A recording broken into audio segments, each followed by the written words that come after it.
Do you have something inspiring to say? Have you always known that your voice can contribute to the world? Is now the time? Yes, now is the time. The world is waiting for you. Welcome to the Inspired Choices Network Open Mic Spotlight Show. Today, we have an inspiring guest who is ready to share their voice with the world. Now, on to the show.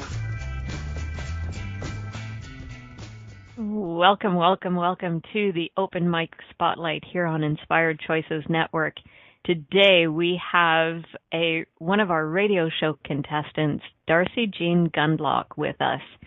So we are going to get to know her and a little bit about the show that she would like to have here on Inspired Choices Network. And we're just going to have some fun and see where the conversation takes us. So welcome, Darcy Jean. Hi, good to be here. Hi. I'm just going to read off your bio because, well, I love it. And I'm probably not even going to paraphrase any little piece of it. So it starts off, Darcy Jean Gundlach, living in the realm of what else is possible. Darcy Jean has spent her life boldly and often stupidly attempting whatever anyone else raised an eyebrow at. Her goal is to attain the world's largest collection of hats, to switch between, and to look good doing it. Her resume contains things like valedictorian, CEO of nonprofit, public speaking champion, livestock producer, riding instructor, horse show judge, herbalist, writer, award-winning poet, internet chat moderator, Mensa member, political activist, and humorist. She's the queen of quips and one-liners, mom to 2 children, proud new grandma and stay-at-home caregiver to her autistic daughter. Nicknamed Fearless Leader, she's known to be very vocal and handy with the use of her seemingly endless supply of can-o-whoop-ass. So, Darcy has entered the contest for the radio show with an entry dubbed Above Resilience, a resource for parents and caregivers of special needs individuals, to be their lighthouse, the light at the end of the tunnel, throwing a life preserver, and reassuring them that there is good life to be lived, one of abundance and joy, just a few steps past survival and resilience. Wow. You could have had a show about any of these topics in those many hats that you have so far. Why resilience? Or beyond resilience, actually? Well, a bit about myself. I had 2 children. My first is a son who's 25, and I have a 23-year-old daughter who, for the lack of a better term, is dubbed autistic on the autism spectrum. And she's kind of high-functioning. She wouldn't be considered traditional autistic because she's very communicative. She's a lot like having a 3-year-old with 17 or 18 years of experience. So it's the on-the-go all day, every day, and there are the days where you just feel like you cannot answer the same question again. You can't deal with the same thing over and over and over again, and you just have to be resilient to get through the day and to provide support or, like I say, a light at the end of the tunnel for other parents. I dubbed it Above Resilience because we get so drawn into the struggle of what we're doing daily. We don't set our expectations that we can do anything more and above what we're currently coping with. Wow. So what is resilience to you? To me, it just means, getting up after you've been knocked down, but it apparently seems to be something much deeper than that for you. How would you define it?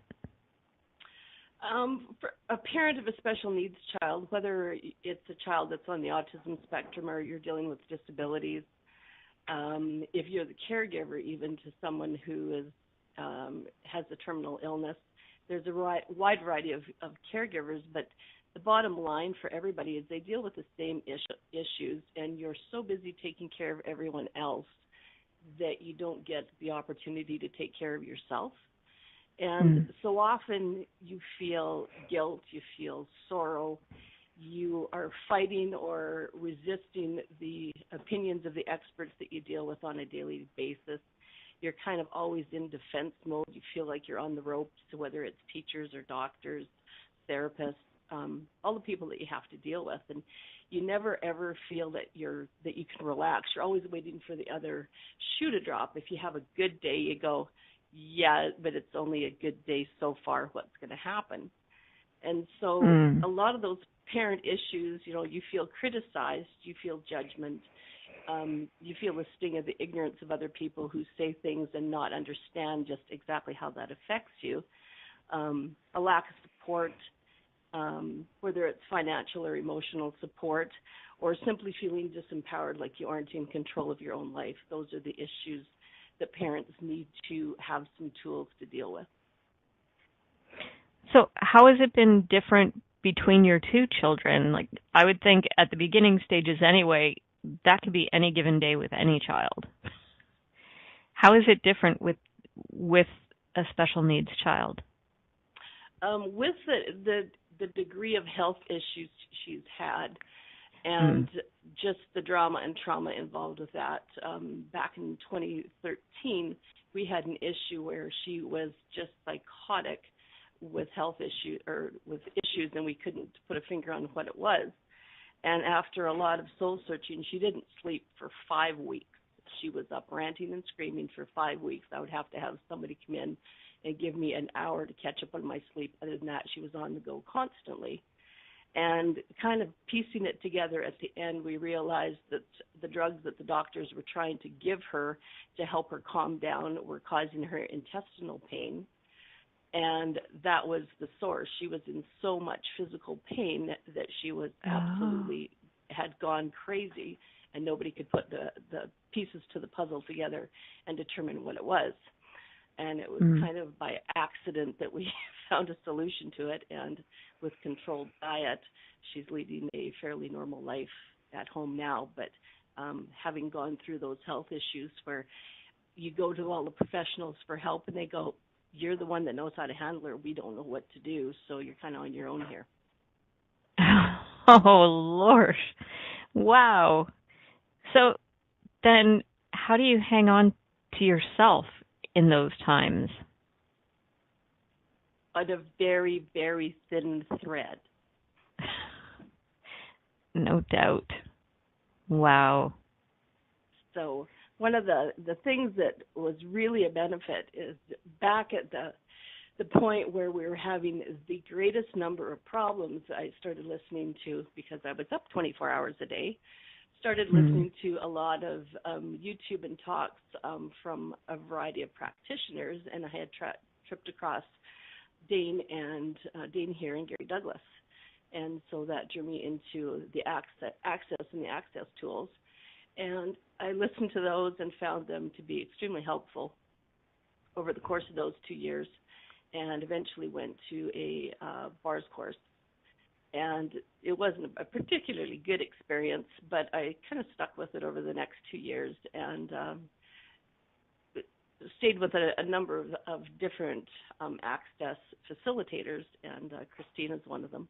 There's a few others that have provided a lot of mental sanity and stability to my day when you think that you just can't go on. You have to back up, use some of the tools, look at your life and go, okay, we have to regroup here and get organized. And that's been one of my saving graces. Wow. I get the feeling that I'm going to be saying wow a lot during this conversation.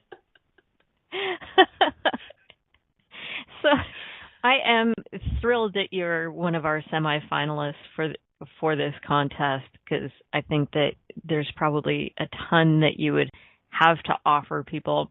It seems as if there are more and more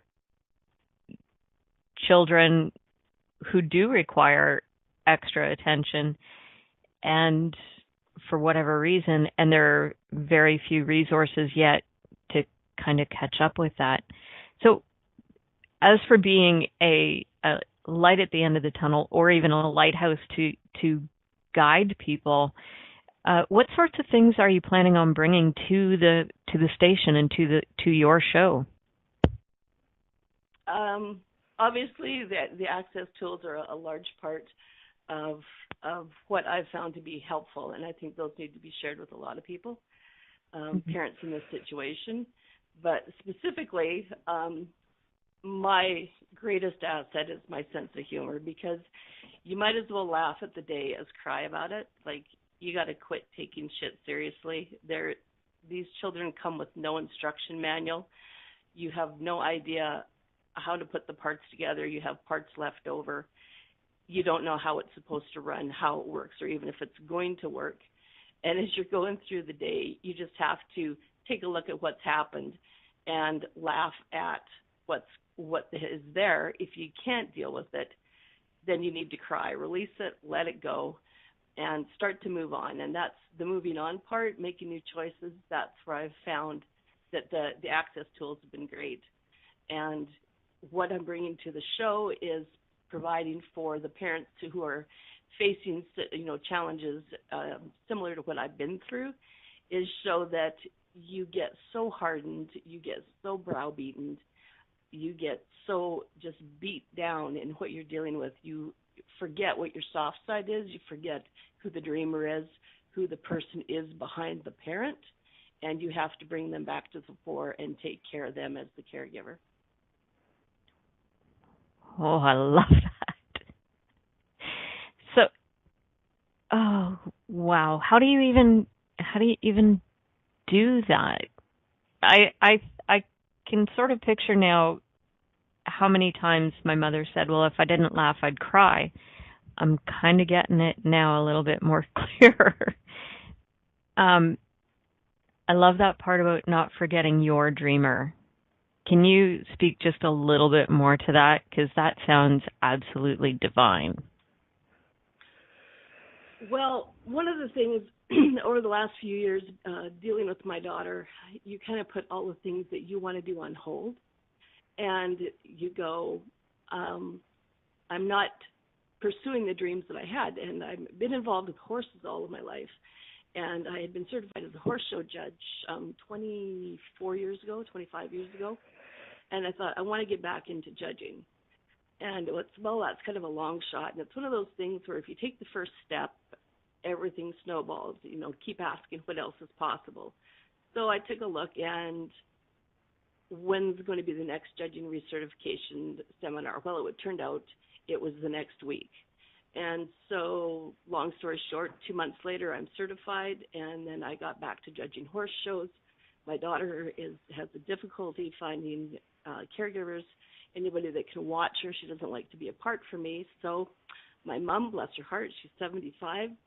She trucks off to horse shows with me and watches my daughter while I judge. Wow. So I suppose finding a support network is really important too, whether it's for your daughter or for you.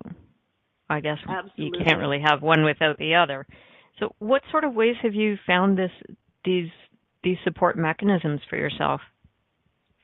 I think the biggest thing is people don't know. There's an ignorance out there, and you have to help educate people about what you're dealing with and what you're going through. So if it's a case of my child can't eat this, you have to explain that no, she's on a special diet because if she's not, it causes her pain.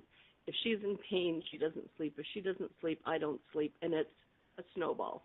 And just acknowledging what you're dealing with and how you have to deal with it on a daily basis so people are aware of what you're going on in life helps them to provide you with more support, simply because the awareness gives them the ability to help you. Right. That makes total sense. And in the chat room, Christine says, and I'll add, and if I don't sleep, it's gonna get nasty up in here. And you ought to try 5 weeks of no sleep. I cannot even imagine. I'm not a happy person to be around after like one night's not great sleep. So I think many people were spared when I didn't have children. On that note, we're going to go for our first break.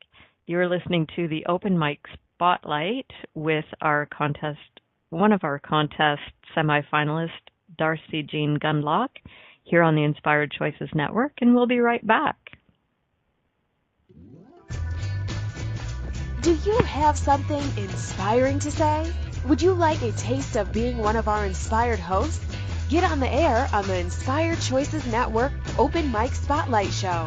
The Open Mic Spotlight Show is your time to shine and inspire our global audience. Shows air at 9 a.m. on Monday, Wednesday, and Friday each week. Claim your spot today. Simply contact our network owner at info@inspiredchoicesnetwork.com. Forget the days of 5 minutes of fame. Now you can have 55 minutes of fame. Are you a subject matter expert? Are you here to share your expertise with an audience waiting to hear from you in only the way you can deliver? Are you ready to have your voice amplified across the airwaves? Inspired Choices Network has a global radio platform streaming to millions of people across the world. Professionally produced and supported by an accomplished team every step of the way, you can broadcast from anywhere in the world, knowing your voice matters, and we ensure it is delivered with ease and efficiency. Eager to hear your message, the world awaits. Contact us today to become an Inspired Choices Network radio host. Email becomeahost@inspiredchoicesnetwork.com.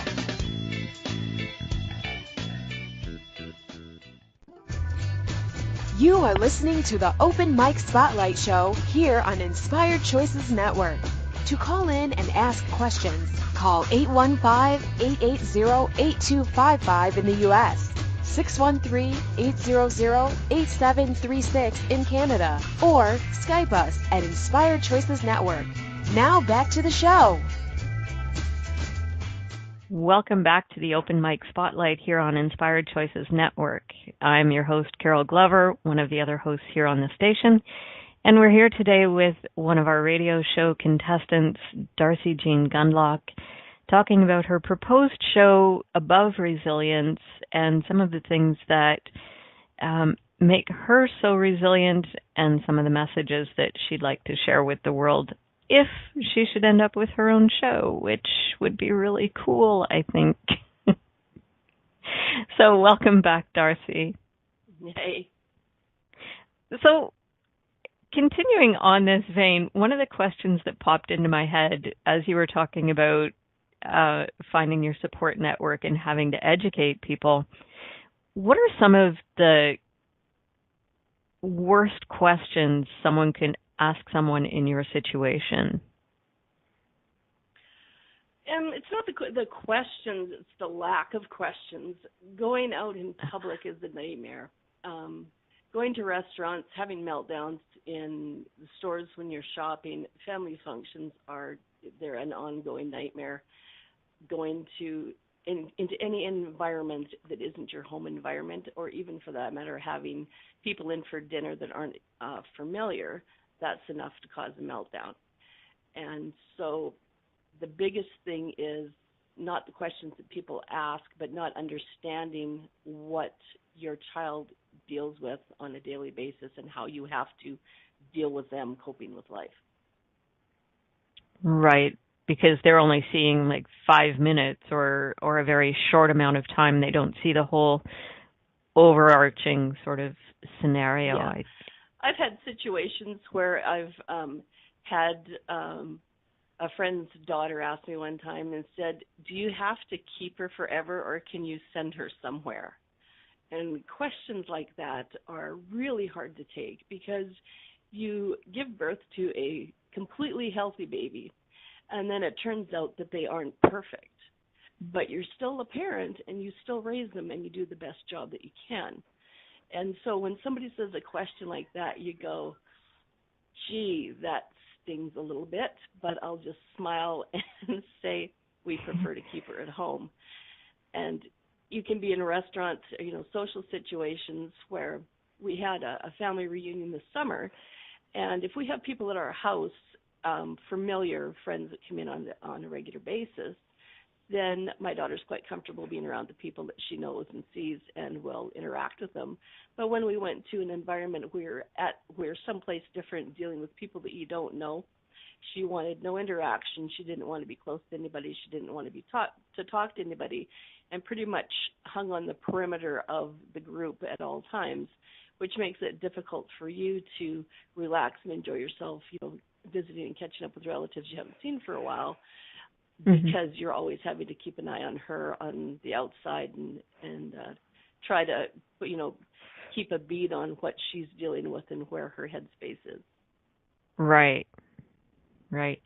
So the one thing that I've discovered in my many years is that in so many unlikely circumstances, we find some of our greatest gifts. What have been some of the lighter moments in your experience with your daughter and with people around your daughter? Oh, lighter moments with my daughter. She's actually quite hilarious because she has the same sense of humor that I have, and she is quite vocal. And if you've ever watched the movie Transformers, where there's the one machine who can't talk, so everything that he says comes out as a radio song or parts of lyrics to a song. She's basically a lot like that. She can recite back every line of dialogue to every movie she's heard, every song she's ever heard. And if you say a word or a phrase, it'll immediately bring to mind, she pulls it out of her data bank brain, and it'll bring to mind something she's heard somewhere else, and she will say that thing in response to you. So there's a lot of times things will pop out of her mouth, and you'll look at her and you'll wonder, where did that come from? And how did she even think to answer me with that? And then you realize it's a line of dialogue. So that it all makes perfect good sense and you laugh about it. But one of my favorite stories here from not too long ago is I'd bought a new table. And the two of us, I'm a single mom, and the two of us were wrestling this into the kitchen. And she doesn't do anything gently. It's forceful. It's just as fast as you can do anything flat out, and there's no finesse to anything. So we get this table through the door, and I get it into the kitchen, and I'm stuck between the kitchen wall and the table, and she's trying to push it in far enough to clear the door to shut the door, and it's not working. So she knows she's got to shut the door because this has got to come in the kitchen, and the door has to shut. So she keeps shoving it and pushing it, and she's got me scrunched in the corner. And every time she takes the table and pushes it, she smashes me up against the wall, pins me by the hips, and I'm squat. I'm just bellowing back at her, stop, stop, stop, like enough, trying to get through that I'm getting crushed over here. And she turns around and she looks at me, she goes, "You're not very good at this, are you?" No, I'm not. I'm really not. I should hire movers.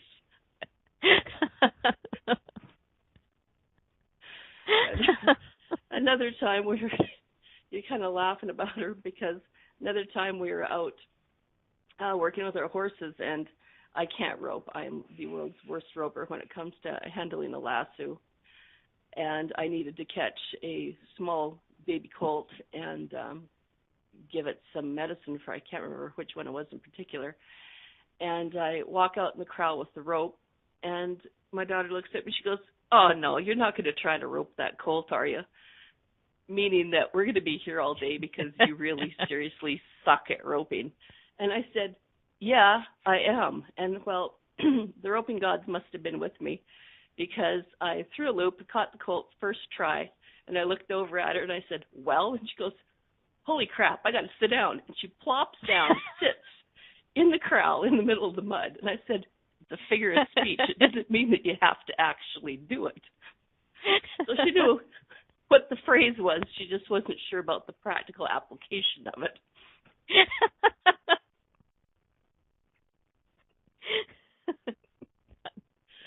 So a lot of our days, you take a look at the humor in the moment, and I find that social media and Facebook has been my outlet to express a lot of things, and people will check in and laugh, and they go, "I just love what happens in the course of your day." And it can be the worst day ever, but if you write about it in a humorous fashion as the recap of everything that went wrong in the day, at least you're acknowledging that there was some good to the day because you can find the humor in it. Right. I guess that's sounds like a really important thing. Is it just not taking life too seriously, or is there something more to it than that?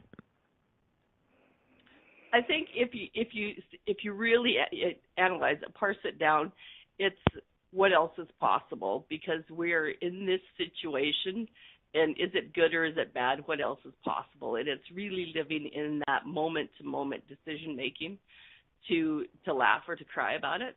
And don't get me wrong, I have the world's worst temper, and basically from the source of frustration that you deal with in life on a daily basis, nobody can contain everything that they deal with emotionally.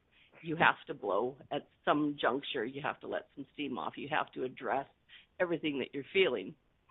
But you also have to learn that there's a lot of things that aren't worth getting angry about. There's a lot of things that get broke that can be replaced. And you just have to take a look at the light side as opposed to dwell on the things that have happened that you can't change a second later. Wow. You kind of just choked me up a little bit there. That's awesome. I didn't mean to do that. This is supposed to be fun and light. No, but it really is, because it's such a, I guess we just see so many people who would rather complain about things than either overlook them or just go with it. I guess that's the whole resilience thing. Well, and part of resilience is we are not perfect. There is nobody that's perfect. And you get on social media and you will see the people who they're perfect in their pictures, their selfies, their holidays, everything that they do, it's perfect. Well, life is not perfect. I have 4 years of university and I plunge the toilet 6 times a day. You deal with the same shit literally and figuratively over and over and over again. And you have to realize that life is never going to be perfect. You have to decide, am I going to live joyfully in this situation, or am I aspiring to find the perfect destination? And we're always chasing that destination, and you might get there. But in case you don't, you better be able to live where you are and enjoy that part of the trip.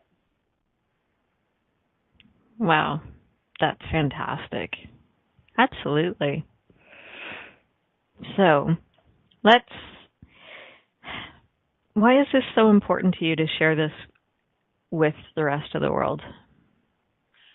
Just because I know how stressful it is. I know how inadequate the resources are out there. When my daughter was born, she was one of 1,000 children that were considered on the autism spectrum. And now we're up to the point of, I think the latest stats for 2008 or 2010, 1 in 60 children. So from 1 in 1,000, now we're up to 1 in 60 children are going to be on the autism spectrum. So this is going to be a huge burden in the next 5, 10, 15, 20 years on our healthcare system, on our school systems, on the mental health of the parents who are dealing with these children, to be able to have some resources to deal with the things that I've basically dealt with as one of the front runners, having gone through this for the last 23 years now. Right. And I suppose having tools now that have helped you process and just be in the moment and stay with things. Absolutely. And like I say, I wish that I had those tools years before, but this is pre-internet, pre-social media.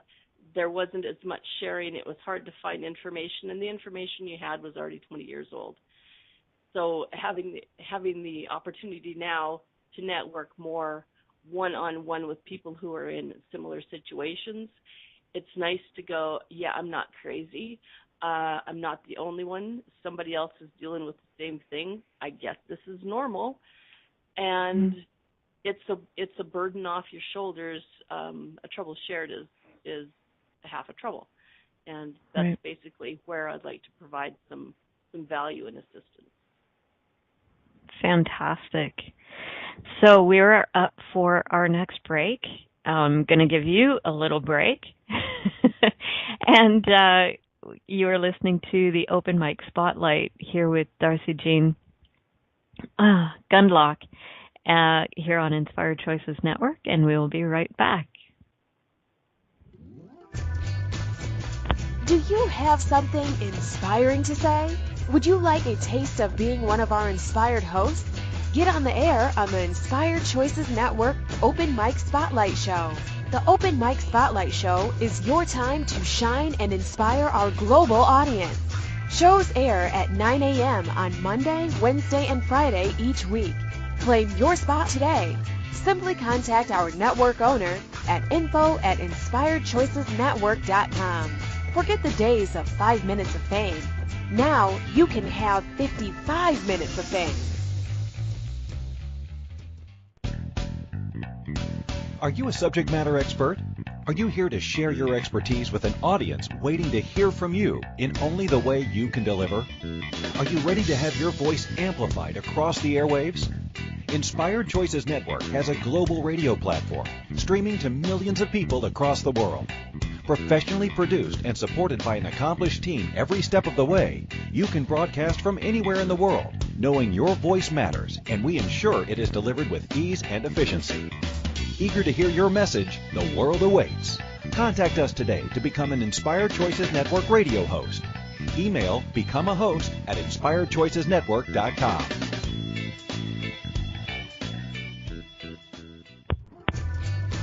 You are listening to the Open Mic Spotlight Show here on Inspired Choices Network. To call in and ask questions, call 815-880-8255 in the U.S., 613-800-8736 in Canada, or Skype us at Inspired Choices Network. Now back to the show.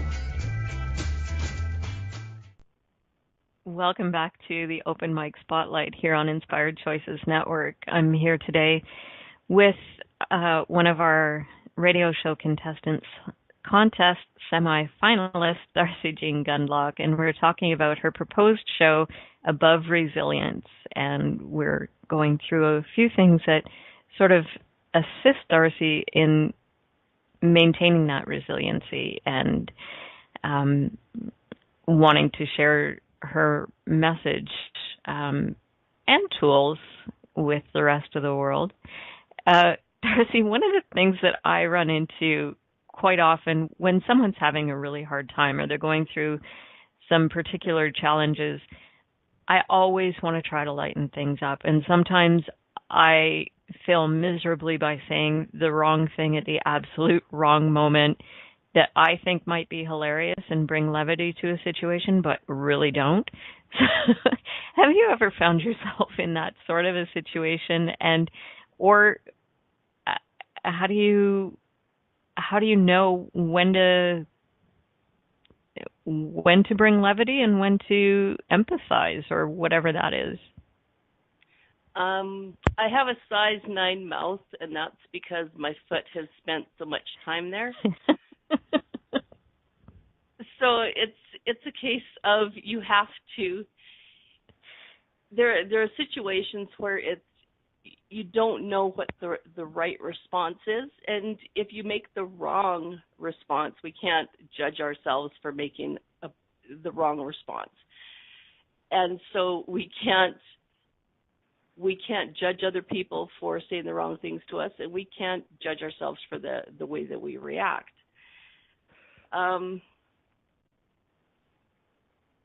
I think that the biggest thing is when you're trying to help someone, the laughter eases the stress and the tension usually. I can't even count the number of friends who have been sick and have died with cancer.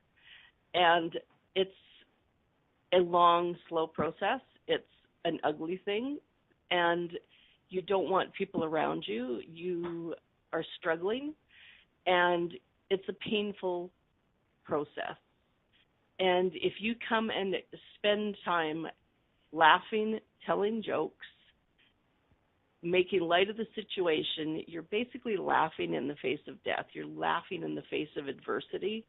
You're saying that I'm strong. I can see the humor in this situation, and I can provide some joy and happiness in the day that might not have been there at the outset. Now, whether that is gladly received, you never know for sure. But there's more times where people will say, "That's exactly what I needed to hear today." I needed to hear a good word. I needed to hear a happy voice. One of our favorite phrases around our house is, for every tragic moment, every bad day, everything that's has possibly gone wrong, that's a complete disaster, we go, "So, other than that, how did you enjoy the play, Mrs. Lincoln?" Because it doesn't matter what's happened. You need to be able to think that, okay, well, that was an issue, but there must have been something else positive in your day. And the laughter is what keeps you going, because if you're not going to laugh, you're going to end up crying. And if someone is struggling, they need to hear that there's support there and that there's joyful support for them. Say more about joyful support. I find that usually when you think of the word support, it becomes very serious and methodical. You just said joyful support and blew my world up. Well, there's another one of our favorite lines is, like I said, I have lots of one-liners. There's a fine line between a pat in the back and a kick in the butt.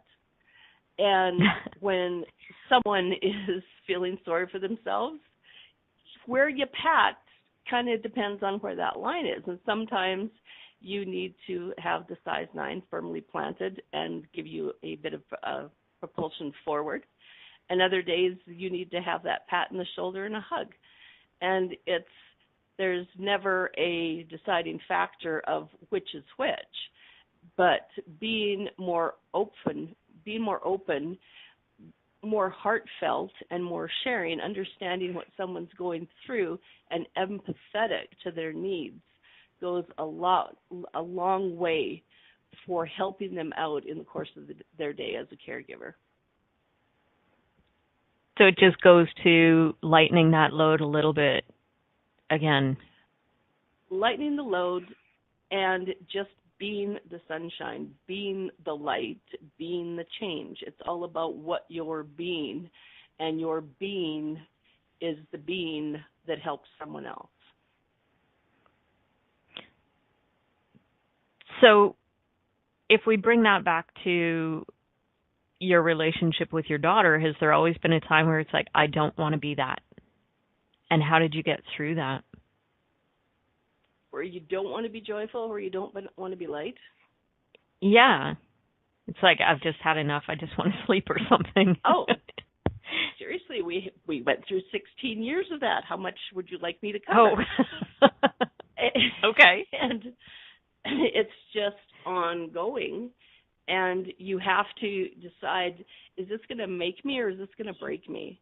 Am I going to cower down and be defeated? And let's be honest, there's lots of parents in this situation. There's all kinds of horror stories that we see in the media. There's parents who haven't coped, who have done harm to their children. They've committed suicide or murder-suicides with their children because they have not felt that they've had access to the things that they need. There's people who are depressed, who don't go out in public. They are basically housebound, taking care of their children as a caregiver because they are the end-all and the be-all that keeps the world revolving. And those are the people at the moments of borderline desperation and futility that need somebody to reach out to them the most, and being that joyful being and saying, yeah, I've been there, I understand what you're going through. Oh, no, you don't. Well, it always gets into the game. Well, I can see you and raise you one. Here's a story that'll make yours look calm. And so when you are the person that's providing that pat on the back, sometimes it becomes the kick in the butt because you're doing this, but you can do more, and there are more people to help you, and you can have the courage to take one more step. And I think a lot of that is taking the one more step forward when you think that you can't take any steps at all. Right. That's something I've found is wildly compelling about the human spirit, is that so many of us in so many situations have just been able to take that one more step that makes the difference. Awesome. So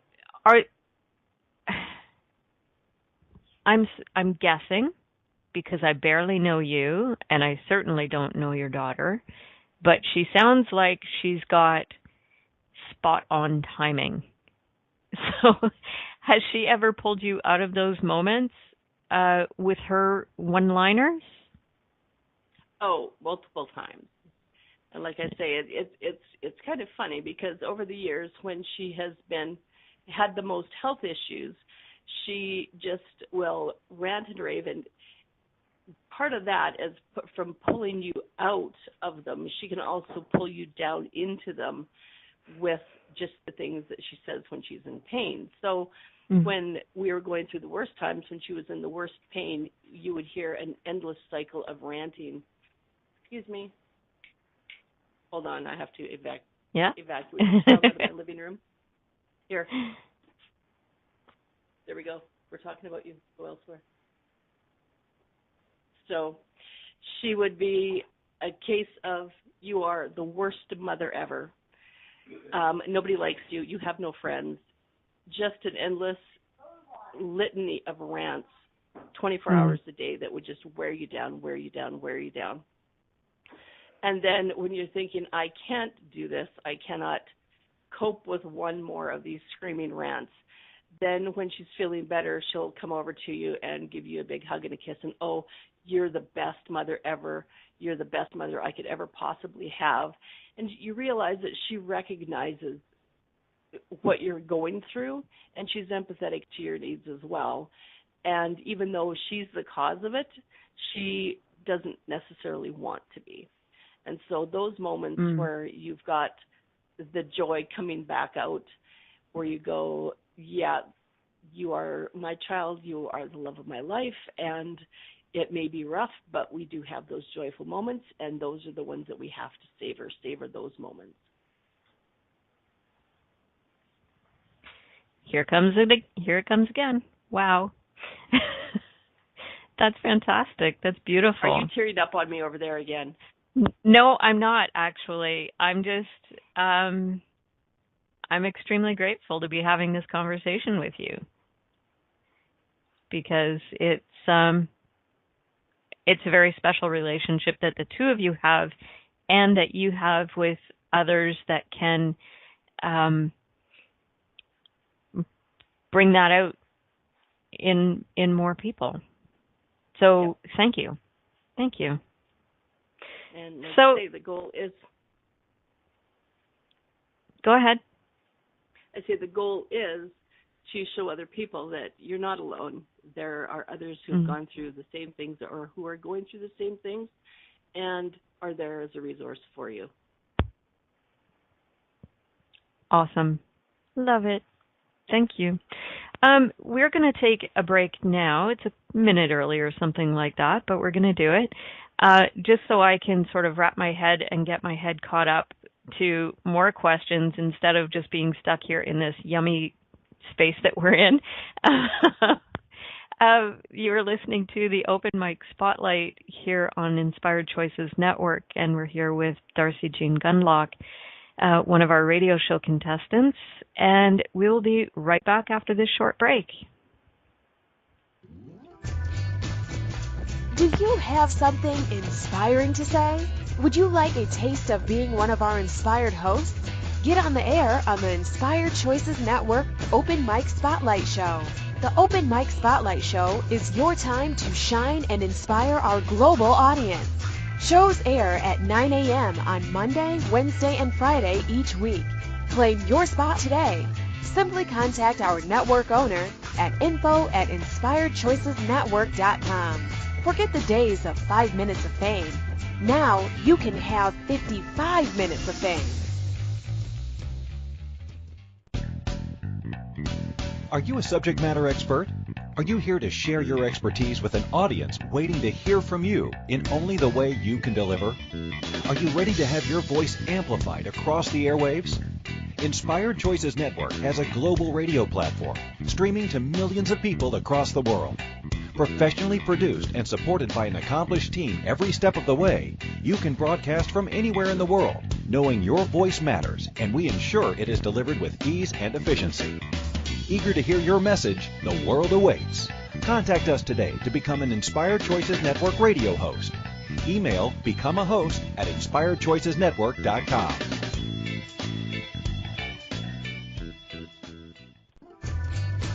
You are listening to the Open Mic Spotlight Show here on Inspired Choices Network.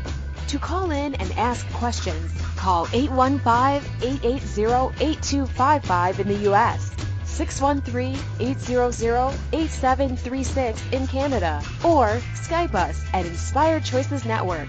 Now back to the show. Welcome back to the Open Mic Spotlight. I am here today with our guest, Darcy Jean Gundlach, with her proposed show Above Resilience here on Inspired Choices Network, and its target is to be a resource for parents and caregivers of special needs individuals, to be their lighthouse, the light at the end of the tunnel, throwing a life preserver and reassuring them that there is a good life to be lived, one of abundance and joy, just a few steps past survival and resilience. So, Darcy, let's talk about this life of joy and abundance. How did you go about finding it for yourself? How did I go about finding it for myself? It's refinding it for myself, I think, is the big phrase. We all know the things that we like, the things that we want to do, where we want to head in life. And sometimes we get sidetracked and derailed and think, well, it's not possible. I can't do it now. It's too late. It's to this. It's to that. And it is, again, making a decision in every minute, every slice of your day that there are other choices and living in that choice. Oh, that whole choice thing. So how do wow, I was going to say, how do you go about making that choice to not wallow and to create something? I suppose maybe there just comes a time where you're tired of choosing the wallowing. Did you ever have that? Absolutely. There's times where it's not that you can't choose wallow. It is there is no one else. You either do it for yourself or it won't get done because there is nobody else to help you. So if I'm a single mom and I'm raising my child and I'm home and I have my own home and I take care of myself, if something is broke, if she's up sick, whatever the issue is, you have to deal with it. And we get too good at giving away our power and thinking that we aren't able to do a lot of things. And part of that choice and living joyfully is to attempt more things, to try to live more joyfully, to try to be more bold, more brazen, more forward, because it's amazing what we can achieve when we just say wallowing is not a choice that I will ever choose at any juncture. Right. And I think one of the things that's come to me is over time is really just sort of catching myself and going, is this really how I want my day to go? Sometimes it can just be that easy. There's a lot to be said for a well-placed temper tantrum. I ride horses, and one of the sports that I used to participate in is team cattle penning, where you go down to a herd of cows and you pick 3 cows out and you chase them back to the other end. And my favorite phrase was, to get the cows to run, you would have to yell and whoop and holler at them, basic cowboy style. And I said, there's nothing more therapeutic than going and yelling at 3 cows and calling it a sport. And that was basically, you have to learn that there's release, and there's times you just have to clear the air. You have to let it out. Mm-hmm. You have to do the things that get you through the day, and then you regroup and you go, life goes on, next choice. Yeah. I think, it was quite a while ago probably, but there was a show, I think it was one of Christine's shows, Inspired Choices, where she talked about a 10-minute meltdown. And you allow yourself that 10 minutes to just like totally lose it and just gets it out of your system. And then you're like, okay, now what do I do? 10 minutes So, is a double concept. I didn't know that you could restrict it to 10 minutes. Well, I think that's all we were allowing ourselves at the time. It's like, No, okay, if you want to go there, you've got 10 minutes to visit, but you're not living there. Well, and it's the everything that we do in life is action and reaction, and how we react to a situation. It's like the old adage: if you really want to know about somebody, how do they handle missing luggage when you're traveling and untangling Christmas lights? So, right now I have 1,440 mini Christmas lights on my kitchen counter that don't work, and I will make them work. And it's just because I've decided that I'm going to fix them. I'm not throwing them all out. So you can have a fit and go, I have an entire pre-lit tree that none of the lights work on, and I pulled all of the lights off, and I can't figure out which one is broken and doesn't work. You can figure that out. You can make another choice. You can go buy new lights. You can throw a tantrum and complain and whine that the tree you bought doesn't work, but what purpose is that going to serve? The only thing that is productive is to make another choice, fix them, buy new ones, huck them in the garbage, and move on. And that basically is what I want my show to be about, is what you do and how you can keep moving along in your life. Fantastic. So how will you know if your show has made a difference, or if you've made a difference with your show? How will you know? Well, basically, our family was raised to be good Samaritans and do good in all ways. And I know as a horse show judge and a 4-H public speaking judge, I've been a mentor. I've been a big sister in the Big Sisters program. I've done a lot of things and met a lot of people and made constructive comments and criticisms of them over the years. And it's amazing. I've had people come back and find and friend me on Facebook, 20 and 30 years after I've seen them last, and tell me a comment that I had made had stuck with them, and they had remembered it over all of those years. And you're thinking, I don't even remember the episode, and I don't remember what it was about, but the words that you say can have such a profound effect on people for so long. And if that, the power of the words that we have to make a choice again to make sure those are powerful, that they are empowering, that people are going to remember us for those kind words long after we're gone, and be able to say that we were the change in their life that they needed. Awesome. So speaking of empowering words, do you have any mantras or guiding words or phrases that you sort of use on a daily basis to keep yourself motivated and moving? Well, I think the this too shall pass is probably the one that gets me through the most of the days. Of course, the ever handy shit happens, because we can't control situations. And I think probably my favorite one would be, a generous person will prosper. Whoever refreshes others will be refreshed. And that is my goal, is to be refreshing for everyone else. Fantastic. Thank you so much for this time, Darcy. I have enjoyed you completely. If the listeners out there have also enjoyed you, please leave Darcy some messages and listen in. Thank you for listening to the Open Mic Spotlight radio show. We will be here Monday, Wednesday, and Friday at 9 a.m. Eastern Standard Time, 8 a.m. Central, 7 a.m. Mountain, and 6 a.m. Pacific on InspiredChoicesNetwork.com.